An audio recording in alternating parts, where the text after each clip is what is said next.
Chapter 9 on Labor, or Immaterial Wealth, and Wages. Definition of labor. 1. We have now to consider labor, or immaterial wealth, the second of the three species into which economic quantities are divided. The author of the Erixias showed that labor is wealth, for the same reason that gold and silver are.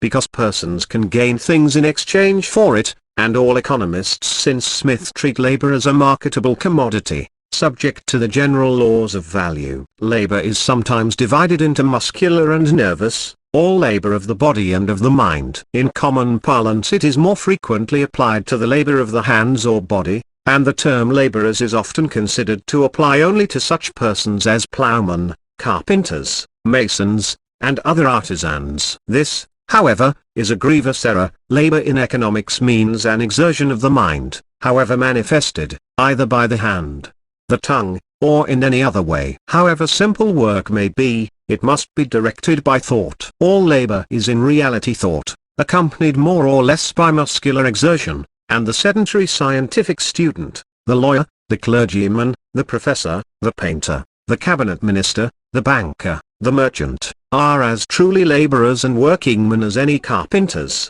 masons, or ploughmen. As Corin says, "Truly, sir, I am a true laborer, I earn my bread." All persons are laborers who earn their bread by personal exertion or services, from the Lord Chancellor to the lowest hodman. Nothing can be more unfortunate than making distinctions in kind where none exist in reality, and marking off certain portions of the community as working classes, and supposing that they are governed by peculiar laws, different from those relating to other classes. Each of the great sciences, astronomy, geometry, optics, engineering, medicine, law, is as truly the product of labor as the pyramids, a railway, or an ironclad. Smith expressly includes the acquired and useful abilities of all the inhabitants or members of the society, under the title of fixed capital, and he says, "The property which every man has in his own labor, as it is the original foundation of all other property, so it is the most sacred and inviolable. The patrimony of a poor man lies in the strength and dexterity of his hands." Ricardo designates labor as a commodity. So Huskisson said, "Labor is the poor man's capital, meaning the commodity he has to offer for sale to make a profit by." Dr. Sterling says very truly, "Trade regards labor itself simply as a matter of traffic and exchange, a thing to be bought and sold in the market, a commodity, one, indeed, of primary importance, compared with which all others dwindle into insignificance, but still a commodity, which varies in quantity and fluctuates in price, and the value of which, consequently, is governed by the very same laws which regulate the value of those commodities which are the products of labor.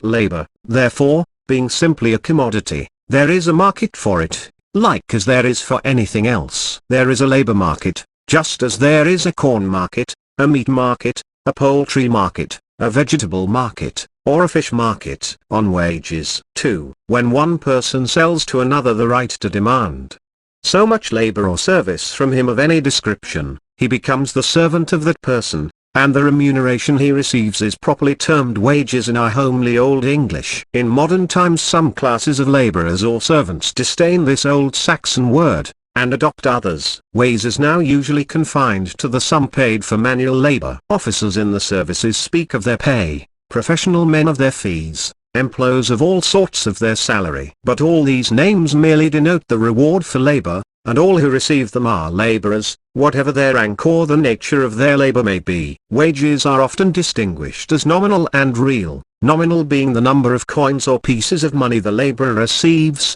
and real wages being the amount of necessaries and enjoyments those pieces can command. The wages fund. 3. Many writers seem to think that there is some definite fund set apart for the maintenance of laborers, which they call the labor fund, or the wages fund, which they suppose regulates wages. Thus Jones, who confines wealth to material objects only, says wages depend upon the amount of wealth devoted to maintaining laborers, and almost all writers who have spoken of this wages fund have considered it to be the accumulated results of past labor. But such ideas are highly erroneous. No better example of their fallacy can be given than the system of cash credits in Scotland, as applied to agricultural improvements. We have shown that these were not effected by the accumulated results of past labor, but by credit, or the anticipation of future profits. The same principle of course is true everywhere else. The wages fund in every case is not the fund which an employer may have, but the anticipated price of the article. And how is this to be obtained before it is actually received? By means of banking credits. This is one of the functions and uses of banks. It is to create credit to form the wages fund,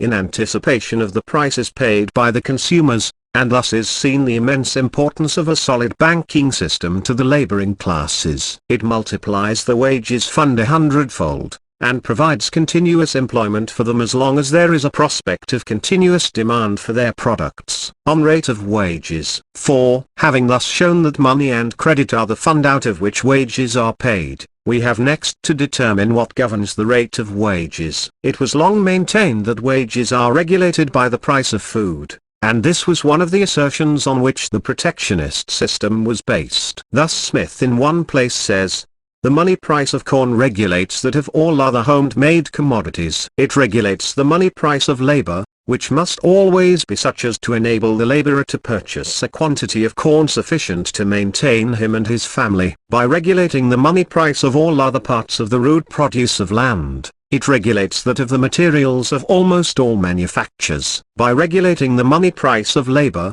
it regulates that of manufacturing art and industry. And by regulating both it regulates that of the complete manufacture. The money price of labor, and of everything that is the produce either of land or labor, must necessarily either rise or fall in proportion to the money price of corn. Thus it is seen that Smith asserts that the rate of wages is regulated by the price of corn. But the same Smith also says, the wages of labor do not in Great Britain fluctuate with the price of provisions. These vary everywhere from year to year, frequently from month to month. But in many places the money price of labor remains uniformly the same, sometimes for half a century together. The variations in the price of labor not only do not correspond either in time or place with those in the price of provisions, but they are frequently quite opposite. Thus Smith's doctrines are quite contradictory. Burke saw the truth. The squires of Norfolk had dined when they gave it as their opinion that it, labor, might or ought to rise or fall with the market of provisions. The rate of wages in truth has no direct relation to that price. Labor is a commodity like every other, and rises and falls according to demand. Ricardo also says, the natural price of labor is that price which is necessary to enable the laborers, one with another, to subsist and perpetuate their race, without either increase or diminution. The natural price of labor depends on the price of food, necessaries, and conveniences required for the support of the laborer and his family. With a rise in the price of food and necessaries, the natural price of labor will rise. With a fall in their price, the natural price of labor will fall.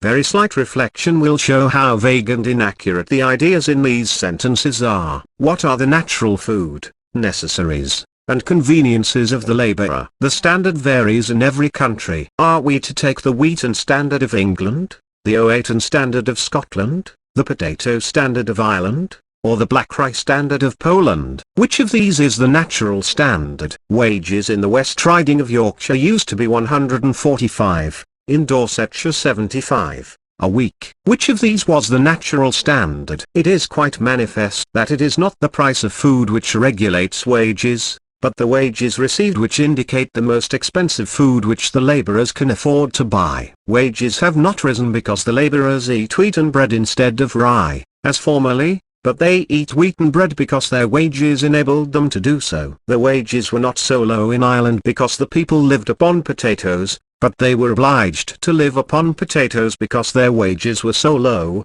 and their wages were so low because there were so many laborers and so little employment. So it is on the continent of Europe. The people in many continental countries live so badly because their wages are so low. Nothing can show more clearly the error of the idea that the price of food regulates wages than, on the one hand, America, Canada, Australia, and other new colonies, where labor is very high and food very cheap, and, on the other hand, where food is much dearer and labor much lower. Take the case of the unfortunate needlewomen of London and other cities of Western Europe. Garnier remarks exactly the same of the needlewomen of Paris. At Paris all needlework has fallen so low that those cannot live by it who have no other resource. And Dr. Meyer says that at Lille the workwoman who make lace gain from mid to I1/2d a day, working 16 hours. And population has increased so much, compared to employment, that those who could gain 2 or 3 francs 30 years before in 1845, could only gain 1 franc, and those the most favored. At the other extremity of the world we may take China as an example of the same truth.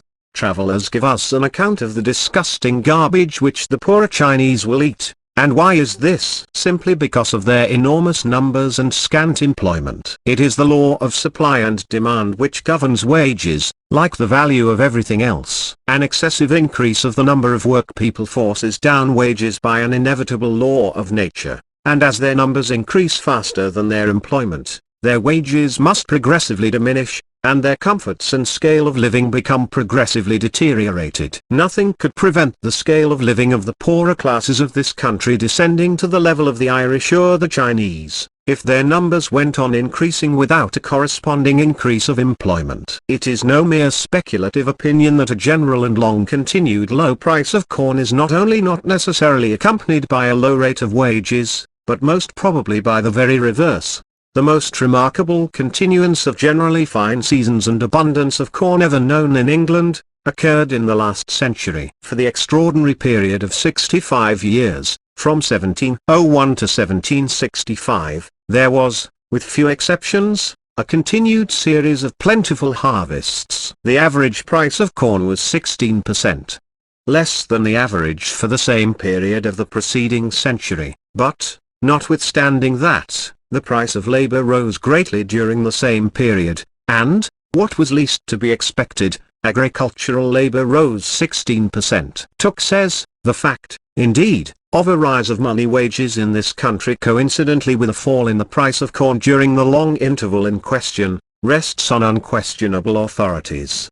And Smith says, in Great Britain the real recompense of labor, it has already been shown, the real quantities of the necessaries and conveniences of life which are given to the laborers, has increased considerably during the course of the present century, that is the 18th. The rise in its money price seems to have been the effect, not of any diminution in the value of silver in the general market of Europe, but of a rise in the real price of labor in the particular market of Great Britain, owing to the peculiarly happy circumstances of the country. In the latter part of the century the price of wheat rose enormously, in consequence of a long succession of bad harvests, but there was no corresponding rise in wages. J.B. Say has also remarked the erroneousness of the doctrine that the price of food regulates wages. Experience also contradicts an assertion of Ricardo's. He says that while the price of labor regulates the value of products, it is the price of provisions of first necessity, in Europe,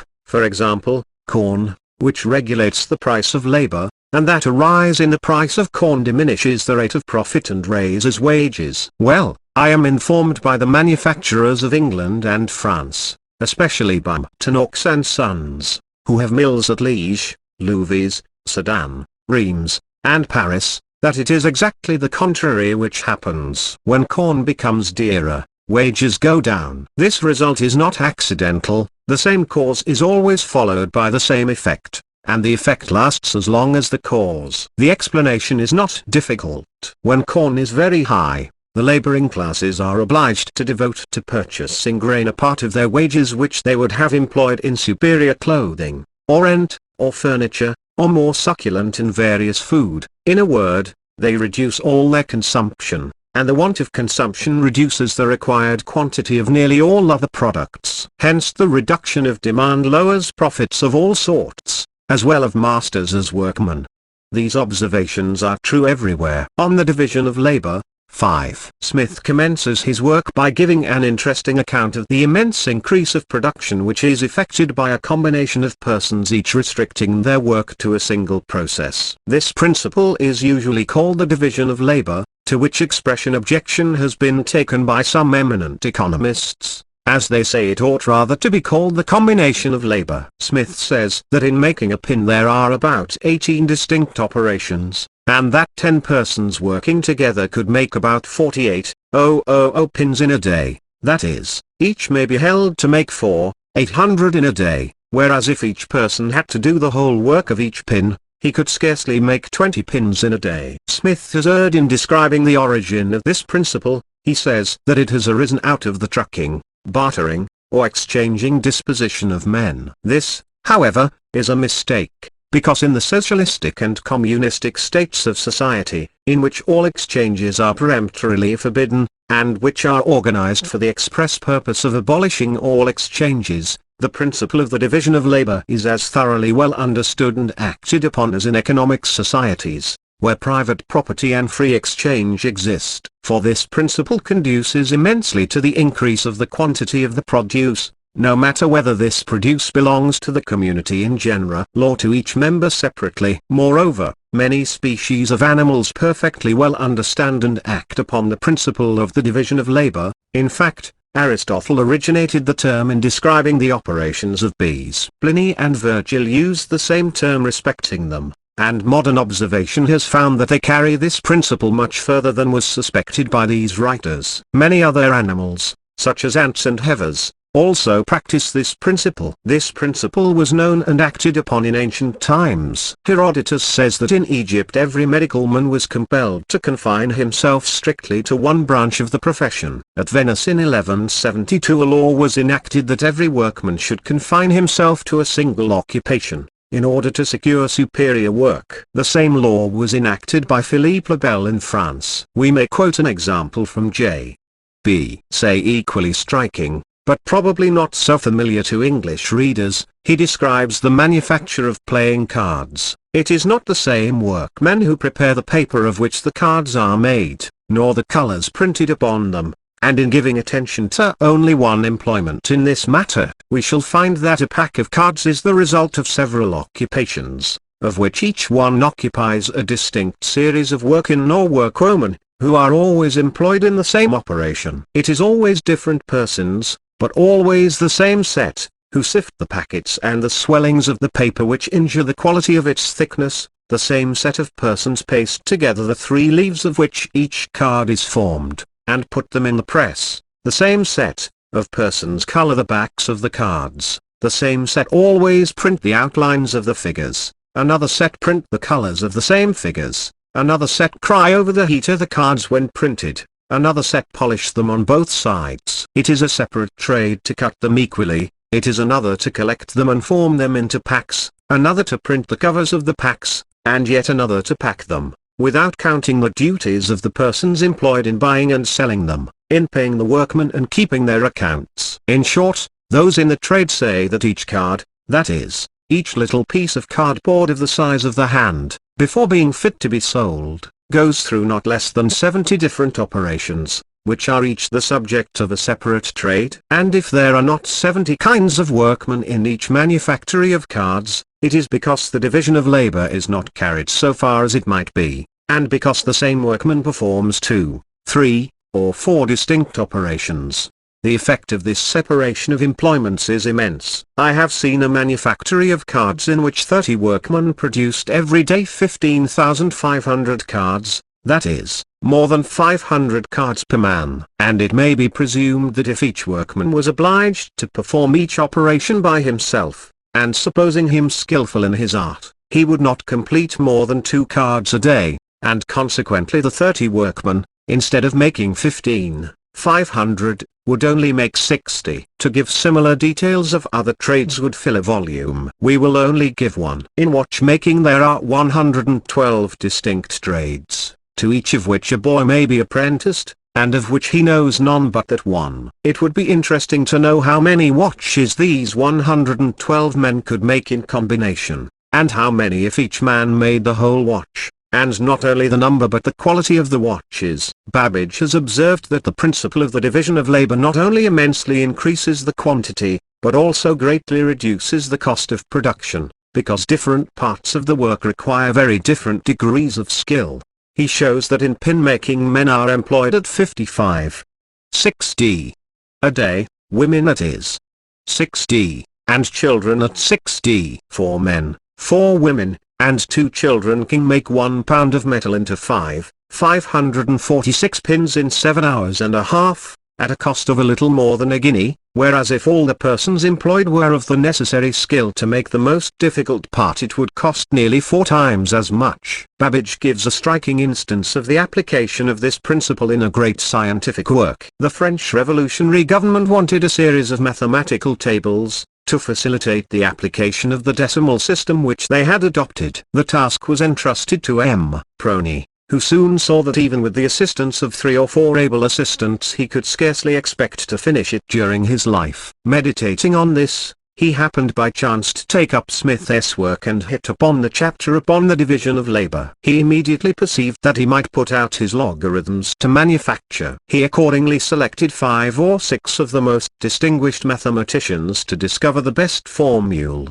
He then appointed 7 or 8 of an inferior degree of skill to convert these formulae into numbers, and he then chose from 60 to 80 who required a very small degree of knowledge to complete the tables. And in this way the whole work, contained in 17 large folio volumes, was executed. And many other public works of great utility might be executed by adopting this plan. On the workman's share of the price. 6. It is now perfectly well understood that the price of the product is the fund out of which wages are paid. The master's profit and the workman's wages both come out of this fund, and the only possible contention is to ascertain how it is to be divided. But the whole of this fund is not available for division. First there must be deducted a sum sufficient to maintain all the fixed and circulating capital in full working order. Then there must be also deducted a fair interest on the sum invested as fixed and circulating capital. After deducting these sums from the price of the product, the remainder is the fund available for division between masters and workmen. Masters and workmen, however, often take different views as to the principle on which this fund should be divided. The master's view often is that labor is simply a commodity, which has its market value like any other, governed by the general law of supply and demand, and that the workmen have no right to inquire into the profits which they make by their skill and foresight, on which may accrue to them from a favorable turn of the market. Workmen, however, are often far from agreeing to this view of the matter. They, or at least the reasonable ones, admit that the capitalist is entitled to fair profits on his capital engaged, and also to a reasonable reward for skill, management, superintendence, and c. After that, however, they think that the remainder should be divided among themselves as wages. To which the masters reply, that in many cases in certain trades the business is often carried on at a heavier loss, and that if the workmen are to appropriate all the profits to themselves, they must also be called upon to share the losses, which is, as a matter of fact, impracticable, and therefore they have no right to share all the profits. In many cases where expensive machinery is employed, as in cotton mills, the machinery must be kept going at any cost, and in a period of depression masters work at a heavy daily loss, simply to prevent the machinery from deteriorating, and the workpeople from starving, and the necessity of breaking up their establishments. And if the workpeople devour all the profits in time of prosperity, where are the funds to come from to maintain them in a period of depression? If the bees devour all the honey in summer, what is to feed them in winter? Hence it is plainly to the real advantage of the workpeople themselves that they should not devour all the profits as soon as they are made. By allowing them to remain in the hands of the masters, they are in reality laying up an insurance fund for a rainy day. This portion of the price of the product is a superior limit which wages cannot possibly exceed. It is a cast iron limit, the result of the inexorable law of supply and demand, which imposes a superior limit on wages. Now we may observe that there are 2 kinds of labor in commerce, one of which is necessary to produce the profit, the other is not. In a merchant's office, or in a bank, the clerks, servants, messengers, porters, and c. contribute nothing to the success of the business. Such labor as there is subject to the simple rule of supply and demand. They have no shadow of a claim of demand a share of the profits, and if the heads of the establishment give them a bonus on a successful year, that is an act of mere grace and favor. So the servants of a railway company, engine drivers, guards, porters, and clerks, contribute nothing to the success of the enterprise. Their labor is a mere commodity, which must be paid for whether the line pays any dividend or not. they have no more claim to have a share of the profits than another company from whom they might buy engines and carriages would have a claim to be paid for them according to the profits the company was earning. Such persons have no more claim to a share of the profits than domestic servants would have to higher wages if their master were successful in business. But the labor of operatives, miners, and artisans stands on a different footing altogether. Their labor, their skill, is indispensably necessary, and conduces directly to obtain the product and the profit. Their labor may justly be styled co-operative with that of the master. They are in reality quasi-partners with the capitalist in obtaining the profits, and without them the profits could not be made, and the master obtains a distinct profit out of the labor of such workmen, which he can estimate in a very different sense from that of the labor of the other class. The claim of such workmen to a share of the profit which is distinctly due to their work, stands on a totally different footing from that of the other class. It is now pretty generally recognized that such workmen have an equitable claim to a certain share of the profit which is the result of the joint efforts of the master and workman, though what that share should be, and how they are to obtain it, is a very different matter. Moreover, it is far easier to determine in some kinds of business than in others. In some trades it is a settled compact that the wages paid to the workman shall depend upon the price of the article. It was said in the Times of July 31, 1874, in view of the difficulties that surround the labor question at home, I think it desirable to call attention to one mode of settling affairs of this sort adopted by the coal miners at Newcastle to the north of Sydney. A demonstration signalizing the settlement was held lately. The chairman of the Miners' Association took the opportunity to announce the terms of agreement accepted by the managers and miners, which were as follows. First, that the minimum rate of wages payable for hewing and all other work usually performed by miners at each of the above-named collieries shall be the rates current threat prior to the 23rd day of July, 1872, when the selling price of sound or best coal was 8s.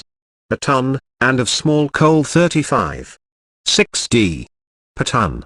Second, that, subject to the above limit, the wages payable at each of the above collieries for hewing and all other work usually performed by the miners shall be regulated by the price of coal, and rise and fall with it. Many other rules were laid down for adjusting the details of this scheme, and submitting all disputes which might arise to arbitration. And then the correspondent concludes, on concluding the above, the chairman announced to coal buyers in Victoria, South Australia, New Zealand, Hong Kong, Batavia, and India that no hindrance in future would exist through strikes to the supply of ships. The commercial millennium of the past had arrived. Strikes and lockouts were things of the past. Various miners addressed the meeting in the same happy and assuring strain. In a great many manufacturing establishments throughout England the truth is recognized that those who contribute to the formation of the product should have some share of its increased price, and various schemes have been adopted to effect this, with the happiest results. But in a general outline of this nature we can do no more than allude to them. Their separate details would fill a volume. On cooperation. 7. Another method of giving workmen a share of the profits is by forming cooperative societies. These, in fact, are nothing more than joint stock companies, formed by working men, who undertake different kinds of business, and of course divide all the profits among themselves.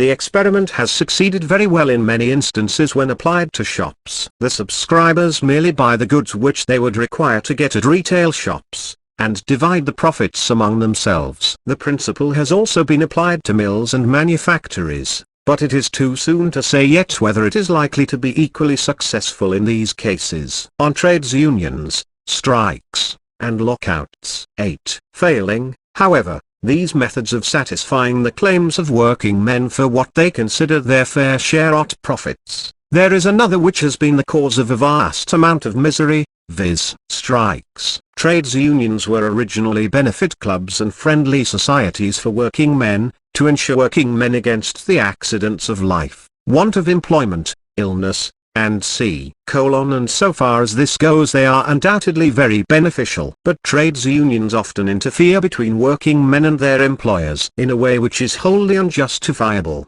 prescribing methods of executing the work so as to encroach most seriously on the freedom of the masters in carrying on their business, for the express purpose of multiplying labor, Up till about half a century ago it was illegal for workmen to combine to raise the price of their labor. This of course was monstrously unjust. Working men have as much right as anyone else to set what price they please on the commodity they have got to sell, and any number of them have a right to agree that they will not take less than a certain price for their labor. But they must carry out their resolution peaceably, and they have no right whatever to prevent other workmen from taking such a price as they please for their work. It is alleged by the advocates of trades unions that by acting in concert workmen can maintain a higher level of wages than if they act separately. This, on the other hand, is strongly denied by others, who say that trades unions have no such effect, and that the wages of workmen in places where there are no trades unions have risen quite as much by the natural operation of the law of supply and demand as where there are. It would be wholly impossible in so general an outline as this to examine this question. We can only indicate the nature of the debatable points. Though, however, workmen have a perfect right to strike to obtain better wages, it is beyond dispute a most dangerous power, and requires to be used with the greatest discretion. As a matter of fact, the strikes which have taken place have produced an immense preponderance of evil and misery. There are few things which would be more melancholy or more practically useful than a plain history of the various strikes which have taken place during the last 50 years, and their results. A lockout is the correlative on the side of the masters to a strike on the side of the workmen. As those workmen who are out on strike must be supported by their mates, it is not unusual for working men to endeavor to beat the masters in detail. They agree that the men in one master's employ shall strike, and be supported by the others until that master succumbs. They thus help to attain their object by treating each master in succession in the same way. When masters apprehend that such tactics are going to be put into play against them, they defeat them by locking out the working men in a body, so as to cut off the supplies. Then ensue those frightful contests between capital and labor in which those who win are only a little better off than those who lose. These meager remarks are all that we can give in this place. The fact is that the subject is too vast, serious, and complicated for an elementary work like this. On the Droit au Travail. 9. A passionate cry, however, has gone up from many working men that human flesh and blood should not be treated like dead and senseless commodities by the inflexible laws of demand and supply. Sometimes they maintain that they have an absolute right to have such wages as will sustain themselves and their families in comfort, or at least that the state is bound to provide work for them. Under the name of the Droit au Travail, this doctrine has been very widespread among our neighbors across the Channel. It has been tried the many times, but always with the most disastrous results. Experience and reason show that it is entirely erroneous. It is not men who are purchased, but their labor, and their labor is a commodity subject exactly to the same laws of value as any other commodity. If a Shakespeare, or a Macaulay, or a Scott were set to do the work of a copying clerk, they would not be paid as a Shakespeare, a Macaulay, or a Scott, but for the work of a copying clerk. If the rule could be applied to labor, it must also be applied to commodities. For how is labor paid? Out of the price of the commodity. If a laborer offers the produce of his labor for sale, it is the demand for the commodity which gives value to his labor. Or if he is paid wages to produce a commodity, the master only pays him those wages because he expects that there will be a demand for the commodity, and he can only pay wages to him in proportion. To say, therefore, that a certain price should be fixed for labor is as much as to say that a certain price should be fixed for commodities, an error, indeed, that long prevailed, but which is now completely exploded. If, therefore, the price of commodities is left to be governed exclusively by the law of supply and demand, it follows as a necessary and inevitable consequence that the price of labor must be so too, for it is the expected price of the product which is the sole inducement to pay wages, and regulates their amount. But, in fact, if the Droit au Travail be admitted in principle at all, it cannot be restricted to handicraftsmen. If the shoemaker is entitled to call on the state to provide him with shoes to make when there are no feet to wear them, if the mason is entitled to call upon the state to employ him to build houses when there is no one to live in them, if the tailor can call upon the state to pay him to make endless coats when there are no backs to be covered, why the same law is good for the lawyer, the doctor, the artist, the author, the editor. Every man who chooses to adopt the law as his profession should have a certain number often, guinea briefs deposited by the state every morning on his breakfast table. Every painter should be commissioned to paint endless Madonnas, every sculptor should be commissioned to carve endless Apollos, every author should have a certain number of copies of his work ordered by the state, which criminals, perhaps, might be sentenced to read. Every editor should have a certain number of copies of his paper ordered by the state, though it is not easy to see how the state could provide patients at will for medical men and surgeons. The fallacy which pervades the doctrine of the droit au travail is manifest. It demands that work shall be found for the workmen of the nature they are accustomed to. Now why is it that workmen in any particular trade are in distress? Because there is not a sufficient demand for their labor. Because that species of labor is overabundant. All commercial difficulties arise from overproduction, and never from underproduction. All commercial difficulties arise from the being more of a commodity offered for sale than is suitable to the circumstances of the time. To provide more, then, of any article that is already overabundant can only aggravate the evil. What is really wanted is more demand. Consequently the only result which those who produce, by extraneous assistance, more than is wanted can effect, is to aggravate and extend the area of suffering, and to reduce those who can maintain themselves to the same state as those who are already dependent on the public. Consequently, if the right to labor be admitted, it is indispensably necessary that the work provided should be of some nature wholly different from the workman's usual occupation, and, indeed, it ought to be work which does not come into competition with any independent workman. And this is precisely the difference between the droit au travail and the English poor law. In England the droit au travail is admitted. It is English law that if persons cannot find work to support them they are entitled to seek work from the state. The sole but essential distinction in principle is that the doctrine of the droit au travail is that the work provided must be such as the workman pleases. The English doctrine is that it must be such as the state pleases. Working men do not create wealth. 10. We must now conclude our remarks on this vast subject, not because it is exhausted, but, on the contrary, because it is so extensive and various that it would require a large volume to itself. We may simply remark that demand is the sole cause of the value of labor, as of its produce, as of everything else. It is demand only which causes labor and its produce to be wealth. In recent times far too much attention has been given to the producer, and far too little to the consumer. Working men, and those who flatter them for the purpose of gaining their votes, are constantly in the habit of proclaiming that they are the creators of all wealth. But working men are not the creators of all wealth. Did working men create corn, or do they make it grow? Did working men create cattle and flocks? Did working men never create any material substance whatever? Did working men create the stones of which palaces are built?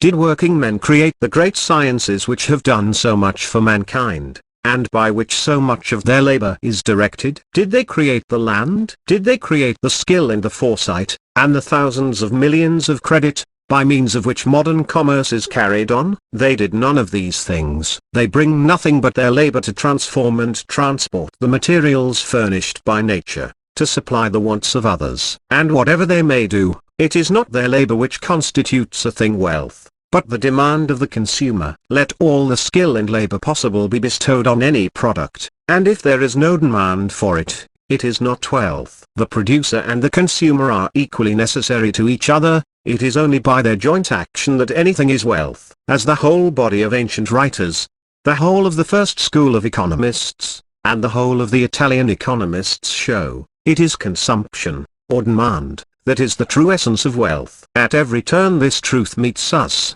that it is not the labor of the producer which constitutes a thing wealth, but the demand of the consumer. Nothing can be more suicidal than the cry against rich men which so many wild socialists and communists have raised. Where would working men be without rich men?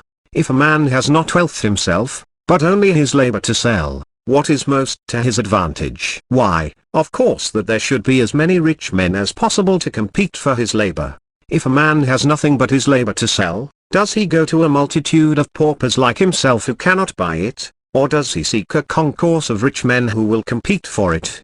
Nothing can be more fatal than the cry against capital so often unthinkingly uttered. How could working men exist without capital? A capitalist is a man who racks his brains to provide work for working men. He gives them their reward before he can get any for himself. and often indeed he gives them their reward and gets none for himself. If anyone wishes to see the effect of a destruction of capital, let him observe the consequences to working men of a great commercial crisis like that which has recently taken place in the United States, where an enormous amount of credit which served as wages for working men has been annihilated. Working men can no more do without capital than capital can do without them, and it is to their interest that capital should increase and multiply as much as possible to compete for their labor. When working men complain of the tyranny of capital and the low price of their labor, it is not the tyranny of capital which is their enemy, but the tyranny of their own excessive numbers. Their interest is to multiply their tyrants and to diminish their own numbers. What they want is more capitalists,